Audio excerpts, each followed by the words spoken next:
আন্দোলনে উত্তাল বাংলাদেশ। পায়ের নিচে মাটি নেই অবৈধ ক্ষমতা দখলকারী ডক্টর ইউনূস এবং তার কুশীলবদের। অবস্থা বুঝতে পেরে দ্রুত গতিতে বিএনপি সহ বিভিন্ন রাজনৈতিক দলকে ডাকছেন, আসেন ঐক্য করি। গোমর ফাঁস করে দিয়েছেন মির্জা ফখরুল ইসলাম আলমগীর। তিনি অকপটেই স্বীকার করেছেন, যখনই এই সরকার পায়ের নিচে মাটি থাকে না তখনই ঐক্যের নামে আমাদেরকে ডাকে। কমিউনিস্ট পার্টির সাধারণ সম্পাদক রুহিন হোসেন প্রিন্স, এলডিপির সভাপতি শাহাদাত হোসেন সেলিম সহ অনেকেই মুখ খুলেছেন। আর বুঝতে কারো আর বাকি নেই যে এই সরকারের বিরুদ্ধে উত্তাল হয়ে উঠেছে বাংলাদেশ। আগ্নেয়গিরির অগ্নি উদ্গীরণ শুরু হয়ে গেছে। আমাকে অনেকেই প্রশ্ন করেছেন, ওই ভদ্রমহিলা কোথায় যিনি খুব চিৎকার করে বলেছিলেন আসমান কাঁপে আপনাদের বুক কাঁপে না? জুলাই অগস্টের ঘটনাকে ঘিরে তিনি এভাবে সম্ভবত ক্ষমতাসীনদের দিকে অঙ্গুলি হেলন করেছিলেন। তিনি এখন কোথায়? সে সময় যারা মানবাধিকারের কথা বলতেন, এই মানবাধিকারের ফেরিওয়ালারা এখন কোথায়? যারা বিভিন্ন স্টেটমেন্ট দিতেন তারা এখন কোথায়? কোথায় সে শিক্ষক, রাজনীতিক, বুদ্ধিজীবী, সুশীল, তারা কোথায়? তারা কি ঘুমিয়ে পড়েছেন, নাকি তাদের মুখে কুলু পেটে দেওয়া হয়েছে? মাইলস্টোন স্কুল এবং কলেজের কোমলমতি বাচ্চাদের যে নির্মমতার শিকার হতে হয়েছে, সেখানে গিয়ে উদ্ধার কার্যে সাহায্য না করে উপদেষ্টারা সেখানে সমবিহারে গিয়ে তাদের সঙ্গে লোকজন নিয়ে এমন পরিস্থিতি সৃষ্টি করেছেন যে শিক্ষার্থীরা বলছে যে ওনাদের কাজে আমরা উদ্ধার কাজে কাজ করতে পারিনি ওনাদের কারণে, ফলে আমাদের অনেক শিক্ষার্থী মারা গেছে শুধু উদ্ধার কার্যক্রম প্রপারলি করতে না পারায়। এবং সে ঘটনা ঘটিয়েছেন রাজনৈতিক দলের নেতারা এবং এই ইউনূস সরকারের উপদেষ্টারা সেখানে গিয়ে দল বেঁধে হই হুল্লোড় করে ছাত্রছাত্রী সহ উদ্ধারকারীদের কাজ বন্ধ রেখেছেন। এমনকি যাদের বাচ্চারা আটকে পড়েছে, পুড়ে গেছে বা পুড়ছে, তখনও সেই সব গার্ডিয়ানদের আসতে দেওয়া হচ্ছে না। দাঁত কেলিয়ে হাসা, শো দেখানো উপদেষ্টা এবং ভণ্ড রাজনৈতিক ব্যক্তিরা সেখানে গিয়ে হাজির হয়েছেন। সেই নির্মমতার শিকার যারা, তারা রাতে কিভাবে লাশ সেখান থেকে নিয়ে আসা হয়েছে, এই ঘটনা যারা প্রত্যক্ষদর্শী, সেই স্টুডেন্টদের, মেয়েদের হোস্টেলে আটকে রাখা হয়েছে, বাইরে তালা দিয়ে রাখা হয়েছে, যাতে বাইরে এসে তারা কোনো মাধ্যমে যেন প্রকাশ করতে না পারে যে কিভাবে এখান থেকে রাতে অ্যাম্বুলেন্সে বা অন্যান্য যানবাহনে লাশ নিয়ে যাওয়া হয়েছে, কারণ লাশ গোপনের গুরুতর অভিযোগ উঠেছে। তাদের সবচেয়ে বড় অভিযোগ যে এখানে এসে শো করতে গিয়ে আমাদের উদ্ধার কার্য ব্যাহত করায় আমাদের অনেক ভাই বোনরা মারা গেছেন এবং লাশ গায়েব করা, লাশের সংখ্যা কমিয়ে ফেলার অভিযোগ উঠেছে সেখানে। একই অবস্থা হাসপাতালে গিয়ে কোনো কাজ নাই, হাসপাতালে দল বেঁধে গিয়ে চিকিৎসায় বিঘ্ন ঘটানো হচ্ছে। এই নির্মমতা যারা দেখছেন তাদের বিবেক কোথায়? কোথায় সেই বিবেকের ফেরিওয়ালারা? কোথায় মানবাধিকারের ফেরিওয়ালারা? কোথায় সেই সুশীলরা? কোথায় সেই বুদ্ধিজীবীরা? কোথায় সেই রাজনীতিবিদরা? আপনাদের বিবেক কি একবারও কাঁপছে না? আসমান কাঁপলেও আপনাদের বিবেক কাঁপে না? কোমলমতি এই বাচ্চাদের নির্মম হত্যাকাণ্ডের পরে তাদের পাশে না দাঁড়িয়ে চট করে সুধী মহাজন বিজ্ঞাপন দিলেন, আসেন ত্রাণে টাকা দেন, অ্যাকাউন্ট সহ বিজ্ঞাপন দিয়ে দিলেন। কত বড় নির্লজ্জ হতে পারে মানুষ? সরকারের তো ত্রাণ ফান্ড আছে, সেই টাকা কি এদের পিছনে ব্যয় করা যেত না? তাছাড়া ওই সময় কি টাকার দরকার ছিল? টাকার নেশা, সুদের ব্যবসা করা, টাকার নেশাই তো হবে। কোমলমতি এই বাচ্চাদের যখন বের করা শেষ হয় নাই, সে সময় তিনি বিজ্ঞাপন দিয়ে আসেন আসেন আমার ত্রাণ তহবিলে টাকা দেন। আমরা অতীতে দেখিনি রানা প্লাজার যে ভয়াবহ বিপর্যয়, প্রাকৃতিক দুর্যোগ, শেখ হাসিনা প্রধানমন্ত্রী হিসাবে কিভাবে ম্যানেজ করেছিলেন? এজন্য তখন একাধিক পত্রিকার শিরোনাম হয়েছিল best crisis manager Sheikh Hasina. এবং তার এই ক্রাইসিসকে মোকাবেলা করা দেশে, দেশের বাইরে ভূয়সী প্রশংসা অর্জন করেছিল। আর একটি স্কুলের বাচ্চারা এই অবস্থায় পড়ে গেল, সেক্ষেত্রে আপনারা চাইতেছেন টাকা? শেখ হাসিনা জাতীয় বার্ন ইনস্টিটিউট এবং প্লাস্টিক সার্জারি ইনস্টিটিউট করে দিয়েছেন, মেট্রো রেল করে দিয়েছেন, দ্রুততার সঙ্গে বাচ্চাদেরকে হসপিটালে নেওয়া সম্ভব হয়েছে এবং বার্ন ইনস্টিটিউট ইন্টারন্যাশনালি রিকগনাইজড এই ইনস্টিটিউট, তাদের চিকিৎসা চলছে। আমি জানি না কতজন বাচ্চা বেঁচে থাকবেন, অনেকে পুড়ে গেছেন। একজন শিক্ষয়িত্রী তো তার জীবন উৎসর্গ করে 20টি বাচ্চাকে রক্ষা করার পর আবার তাদের উদ্ধার করতে গিয়েছিলেন। সালাম সেই শিক্ষয়িত্রীকে।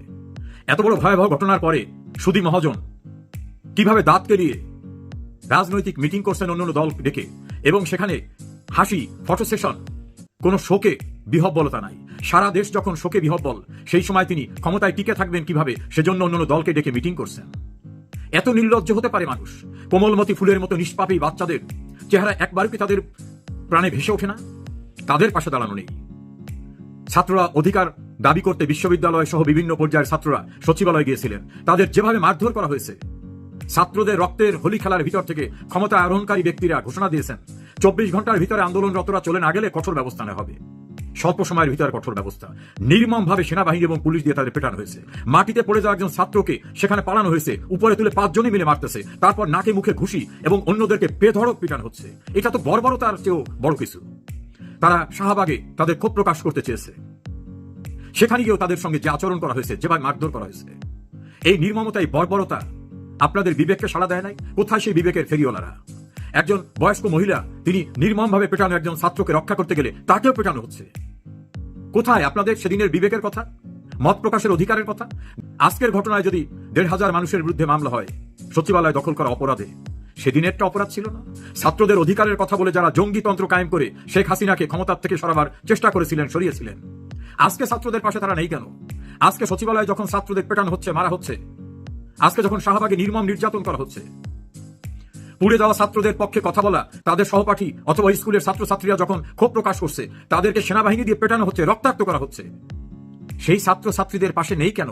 কোথায় সেই ছাত্রদের অধিকার দাবি আদায়ের তৎকালীন কথিত নেতারা?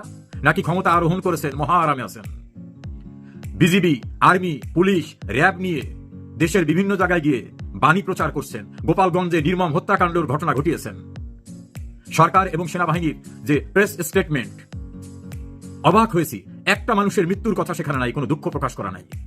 যত মানুষ মারা গেছে তারা তো কোনো রাজনৈতিক দলের নেতা না, তারা তো অতি সাধারণ মানুষ, তারা তো এদেশের নাগরিক। একটা মৃত্যুর শব্দ কোনো স্টেটমেন্টের ভিতরে নাই। বিবেকের ফেরিওয়ালারা মুখে কুলু পেটে দিয়েছেন। সংবাদপত্র, সংবাদ মাধ্যম শেখ হাসিনা আমলে পান থেকে চুন খসলে প্রথম পাতায় শিরোনাম করে ফেলতেন। গোপালগঞ্জের নৃশংসতার ঘটনার শিরোনাম হলো ঠিক বিপরীতটা। প্রশ্ন তুলেছেন, কোন আইনে এক নিবন্ধিত সংগঠনের পিছনে সাজোয়া মিলিটারি যান, র্যাব, বিজিবি, পুলিশ প্রহরা দিয়ে সারা দেশে ঘুরে বেড়ানো হচ্ছে, সারা দেশে রাজনৈতিক কর্মসূচি পালন করা হচ্ছে? এত বড় নৃশংস ঘটনা, মাইলস্টোন স্কুল কলেজের, সচিবালয়ের ঘটনা, শাহবাগের ঘটনা, একের পর এক সারা বাংলাদেশ যখন উত্তাল, সেই সময় সুধী মহাজন অত্যাচারের স্টিম রোলার চালাচ্ছেন এবং সেক্ষেত্রে ব্যবহার করছেন দেশপ্রেমিক সেনাবাহিনীকে, র্যাবকে, পুলিশকে, সরকারি যন্ত্রকে ব্যবহার করছেন।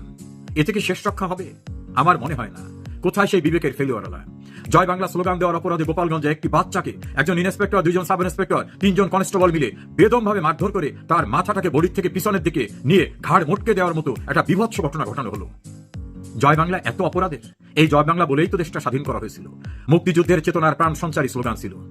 আমি তো দেখলাম ফেসবুকে এখনো ঘুরে মির্জা ফখরুল ইসলাম আলমগীরের একাধিক সমাবেশে বক্তা বক্তব্য শেষ করে জয় বাংলা স্লোগান দিচ্ছেন। জামাতের মিছিলের প্রোগ্রামে আসার পথে যারা মিছিল করতে করতে আসছে, এক পর্যায়ে তারা জয় বাংলাই বলে ফেললেন। কই, তাদের ধার তো মোটকে দিতে পারছেন না। জয় বাংলা বলা মানুষদেরকে ভয় দেখিয়ে প্রলুব্ধ করে যেখানেই নেন লাভ হবে না। কিংস পার্টি যেখানে যাচ্ছে, মঞ্চের ছবি ছাড়া অডিয়েন্সের ছবি আর কোনো গণমাধ্যম দেখাতে পারছে না, কারণ অডিয়েন্সে কোনো লোক নাই। এ দিয়ে দেশ শাসন করতে চাচ্ছেন? সুধী মহাজন আপনার নিয়োগকর্তাদের দিয়ে আপনি অবৈধভাবে টিকে থাকতে চাচ্ছেন?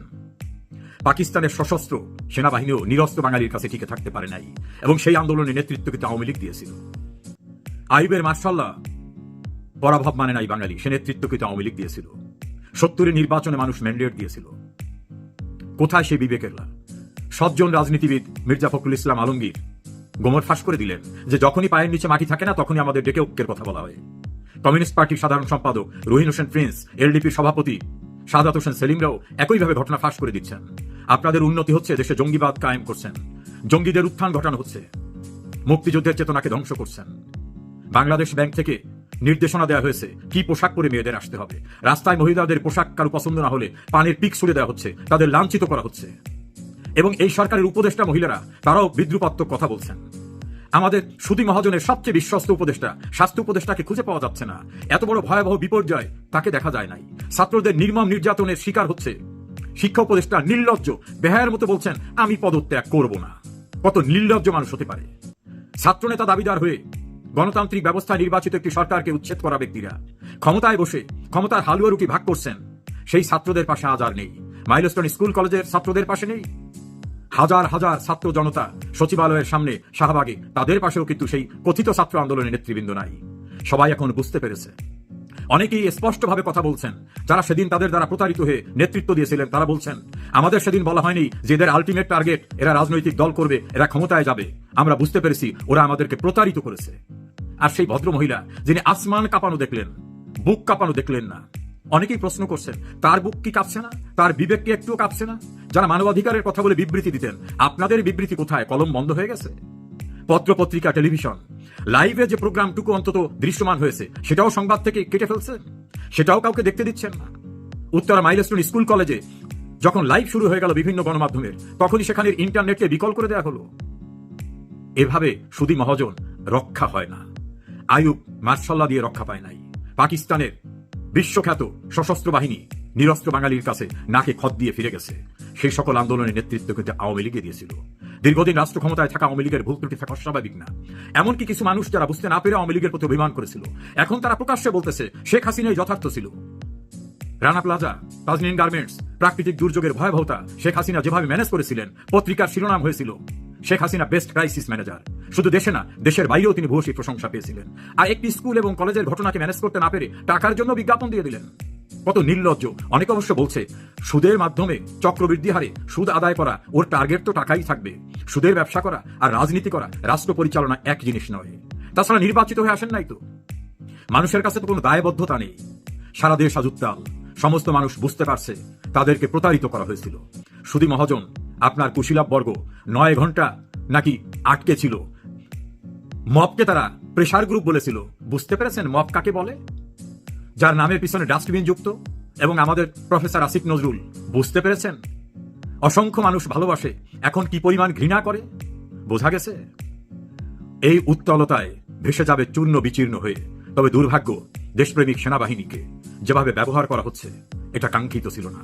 অতীতের ভয়াবহ মব রক্ষা করার জন্য সেনাবাহিনীকে কাজ করতে দেওয়া হয়নি, কিন্তু এখন নিরস্ত্র ইনোসেন্ট ছাত্রদেরকে পেটানো, গুলি করা, এই নির্মমতায় তাদের ব্যবহার করে সেনাবাহিনীকে প্রশ্নবিদ্ধ করা, এটা কোনোভাবেই কাঙ্ক্ষিত না। সুধী মহাজন, শেষ রক্ষা হবে না, মুখোশ খুলে পড়েছে আপনার।